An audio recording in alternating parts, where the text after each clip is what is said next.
The explosion rocked the small community near Bogoso exactly a year ago. Appiatse was flattened. Bodies were littered all over, with some of them trapped and buried under the rubble. The vehicle carrying the explosives shattered into tiny pieces. My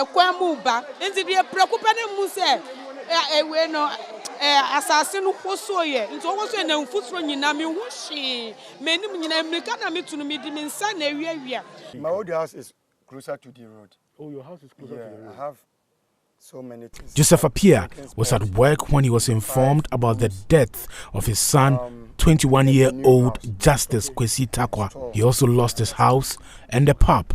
I've lost so many things. Like I referee said, I have drinking spot somewhere, store somewhere, and then 5 bedrooms. And then my new house is 10 bedrooms self-contained. 10 bedrooms? Yeah, each room having its own washroom. When the spark started, yeah, he rather rushed to the house and then woke the mother up. The mother was sleeping. Then went back to take videos of the incident. That is what happened. That is what my wife told me. So he was very close to the vehicle? My old house is closer to the road. Oh, your house is closer to the road? I have so many things. Drinking spot, 5 rooms, and then the new house. Okay. Store and other stuff. Janet Amate's 1-month-old baby miraculously escaped death after their building collapsed on her. She sustained injuries on her face. She could not stop crying as medical personnel treated her injuries. The explosion led to many deaths, and those who survived are living serious effects of it.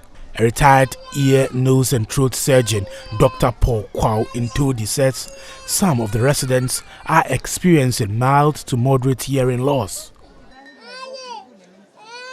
And so far we've seen about 38 of the victims, most of them with bilateral perforation of the tympanic membrane, the eardrums. A few of them infected because even though they had been given prescriptions, I think they did not manage to get some of the treatment. 1 or 2 had their middle ear infected. And almost all of them had mild to moderate hearing loss. There were claims that the truck carrying the explosives did not have any escort, contrary to the safety regulations governing the transportation of such materials. The Port Divisional Chief Nana Atakwejo Brempi II says the truck had no escort. President Akufo-Addo made a personal donation of 100,000 cedis and promised the government will rebuild Appiatse. The Ministry of Lands and Natural Resources also launched the Appiatse Endowment Fund to support those affected by the explosion. And a 5-member committee was launched to check and coordinate materials for building the community.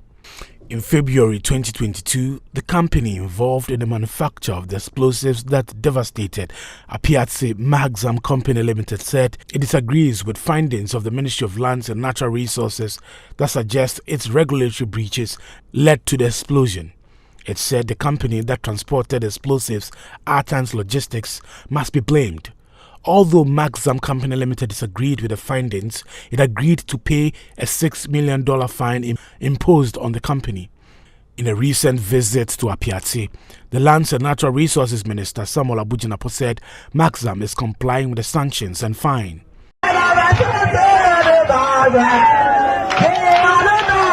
These women are gathered under tents singing to welcome a government delegation led by the Lands and Natural Resources Minister Samuel Abujinapo. Present here are the residents, traditional and opinion leaders, and more. The Port Divisional Chief Nana Atakwejo Brempi II says some victims of the Appiatse explosion are now physically challenged with no funds to get medical care. Some of the residents are still at the hospital. Others are still recuperating. We do not have any money. That's why we are begging for support. Some of our people are now physically challenged and cannot do any active work. Some of their children are SHS graduates and are unable to continue to the tertiary institution because their parents are bedridden. That is why I am begging for support, he said with a worried face.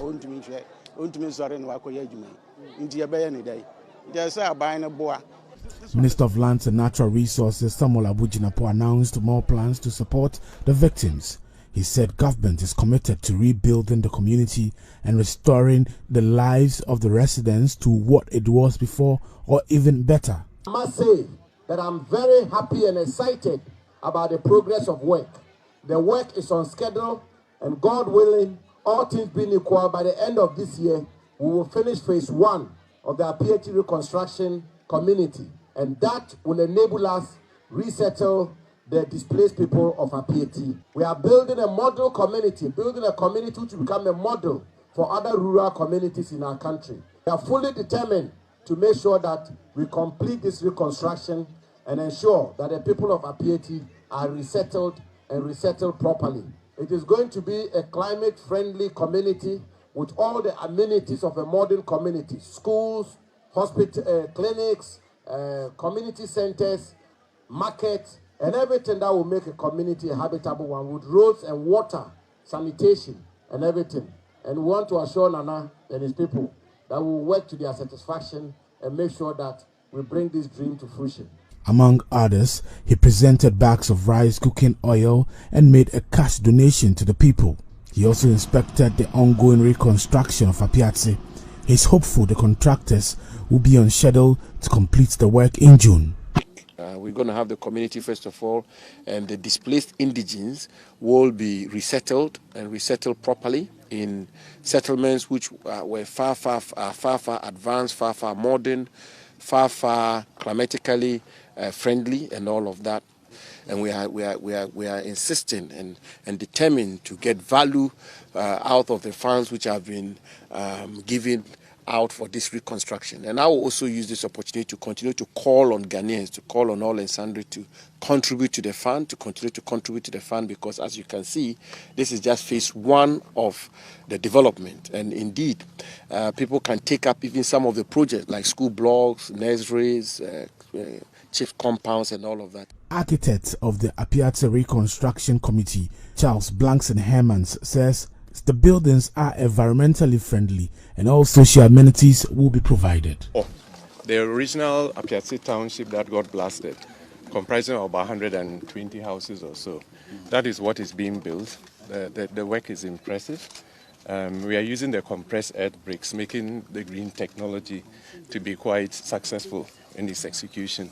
It takes a bit more time to produce the compressed earth bricks, but it is very climatically inclined. So we are hoping that very soon they'll start the roofing of the house. And so by the June 5th this year, how many houses are we going to see? We should be able to finish the core. The core? Yes, about 120.